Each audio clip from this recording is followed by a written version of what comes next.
Langa fasta sem hefst á morgun öskudag hinn kirkjulegi tími iðrunar en aska tákn hennar. Við Íslendingar tengjum sennilega fæst öskudaginn við eitthvað trúarlegt en rætur dagsins liggja þar. Í Evrópu tíðkuðust og tíðkast enn þar og víða í heiminum sérstakar kjötkveðjuhátíðir dagana fyrir lönguföstu. Á Minjasafninu á Akureyri hefur verið sett upp öskudagssýning en þangað fórum við og forvitnuðumst söguna á bakvið þessa daga. Já, nú náttúrulega hefjast langa fasta hjá okkur, þannig að nú gera allir vel við sig því að við erum ekki öll að fara að fasta núna alveg fram að páskum. Jú, er það ekki? Alveg, jú, nú er ekkert sukk meira, þannig að það er eins gott að taka vel á því núna og fá sér nóga rjómabollum og söltu keti og náttúrulega kórónut allt á öskudaginn með hámísi nammi, Þannig að nú er bara svona þetta kjötkveðjuhátíðin, karnevalstemming í allan á Akureyri að undirbúa þetta ferli. Þetta er náttúrulega úr kaþólskum sið, þessar hefðir sem bárust til landsins aldamótin 1900 og svona aðeins fyrir. Þetta var misjafnt eftir því hvort í sveitum og þorpum. En við höfum haldið í þetta allan viki á Akureyri og haldið áfram að nota þessar hefðir þó við séum kannski farin lengra frá föstu hefðinni og gerum það kannski fæst.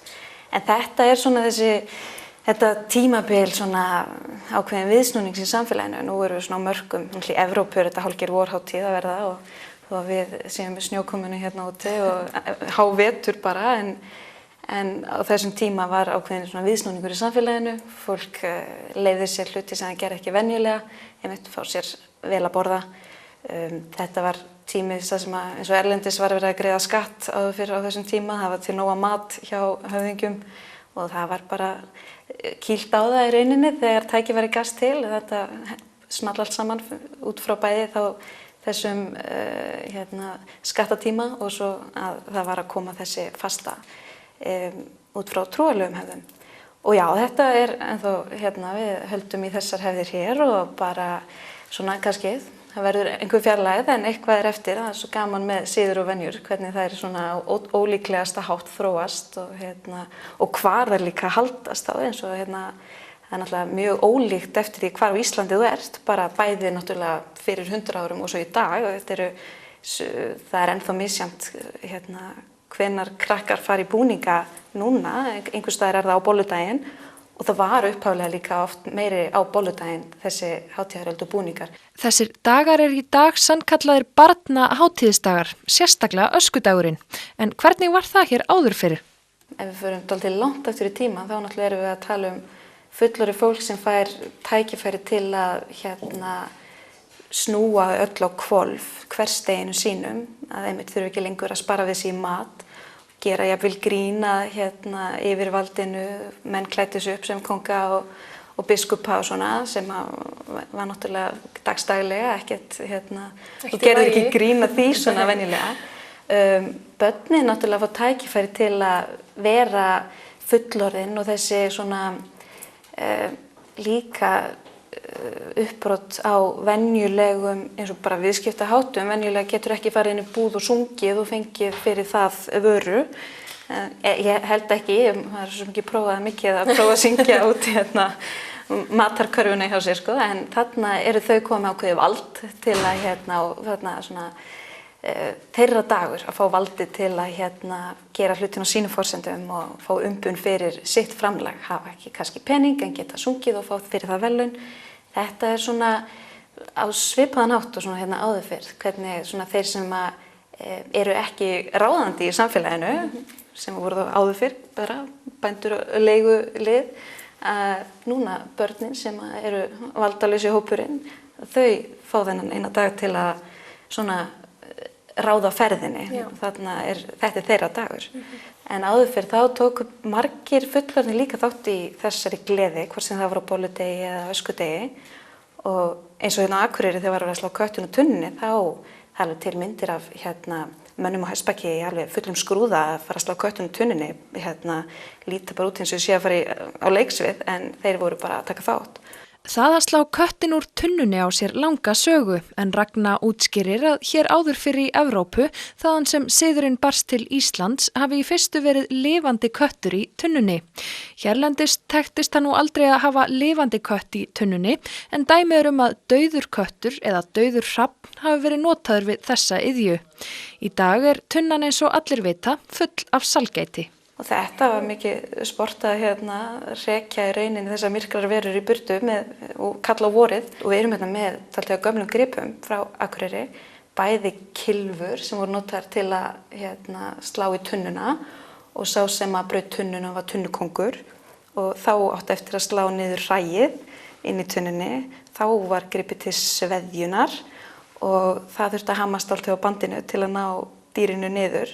Og það var mikið sport að vera kattakongur, hann var kattakongur sá sem að náði að slíta spottan. Og krakkarnir fengu skildi og heimatilbúna svona viðarskildi veluna gripi sem við erum líka með hérna til sýnis. Svo eigum við dálítið á safninu af öskupókum. Það reyndar hefð líka sem að mjög áhugaverð við öskudaginn. Að sauma öskupóka og skreita og svo hengja það náttúrulega á fólk og það var rosa svona að fá þessu öskupóka. Þetta hefði fólk alveg gaman að þessu, fullorðna fólkinu fannst alveg, þau unnu krökkunum þess alveg að hengja á sig. Svo hefur maður heyrt að auðvitað var nú reynt að passa það að setja ekki ösku og fínu kápurnar hjá fólkinu og svona. En svo náttúrulega, ég veit það ekki, það eru ýmsar tilgátur af hverju þetta hætti, svo náttúrulega það bæði erfitt náttúrulega að nálgast ösku í dag. Hún ekki í hverju eldhúsi lengur. Og svo kannski dálítið svona meira títuprjónarnir hafa breyst, það erfitt að hengja þetta á fólk. En svo var þetta líka leið hjá kannski svona eldri, kannski úlingunum eða svona ungu fólki að koma skilaboðum á framfæri. Við erum marga sæta svona poka með svona nettum ástarkveðjum svona og sætum svona skreitingum. Það sem svona smá skilaboð komið á framfæri. Þessir dagar virðast bara verða stærri og stærri með tímanum, fleiri bollutegundir og flóknir og metnaðarfullir búningar. Þetta því líka gríðarlega mikilvægur tími í ýmiss konar sölu. Það má náttúrulega ekki gera lítið úr markaðsöflunum þegar verið í spurningu siði, hvort sem það eru blómvendir á bóndadaginn eða bollur einmitt á bolludaginn. Þetta náttúrulega rosa viðskipti í kringum þetta og svo fer fólk að flytja inn búninga og það einmitt líka eitthvað sem maður að skoða, svona heimatilbúni búningar og svo þetta núna rosa frambúð bara á tilbúnu búningum, þannig að þetta náttúrulega undirbúningurinn breytist og þetta bara aðgengi að hlutunum, aðgengi að búningum, aðgengi að hráefni, rjóma eða saltkjöti, þetta skiptir allt miklu máli og bara allir þessi siðir, hvort sem við erum að tala aðventukransa eða þorrablót eða hvað, verslanir stjórna þess að sjálfsögðu líka mjög mikið. Þið eru með sýningu hérna núna, öskudagssýningu á Minjasafninu á Akureyri. Þessi búningar, hvar fenguð þið alla þessi búningar?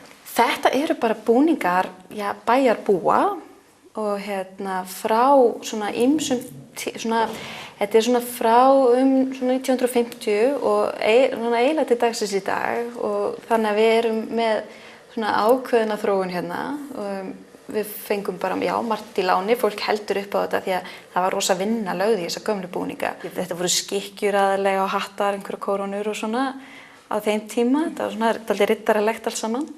Og svo þróast þetta náttúrulega í meira svona að þú lítur náttúrulega þér nær og hermir eftir, krakkarnir hermir eftir því sem stendur þú næst. Það eru starfsstéttir og slíkt það voru, eða einhverju svona típur, náttúrulega indíánar, kúrekar og svona, og svo voru bakarar og lögreglumenn og þetta. Í dag náttúrulega höfum við fleiri fyrirmyndir og það eru leiðandi fleiri búninga, fyrir svona ofurhetja eða tannkremstúpa. Þannig að þetta rosa breytingar í þessu og bara mjög hraðar breytingar. Og svo erum við með alltaf svona heimasömuðum búningum frá svona 1970, 80 til 90. Og þetta svo stór dagur í akureyrsku samfélagi og okkur finnst mjög gaman að skoða hann og það til rosalega mikið heimildum þennan dag og einmitt eins og kemur upp úr dúrnum mikið til að búningum líka bara hjá fólki og svo svona erum við að fá alltaf meira og meira í okkar safni líka. Það verður gaman að fylgjast með furðu verum hérna allan bæ á morgun. Það verður mjög spennandi.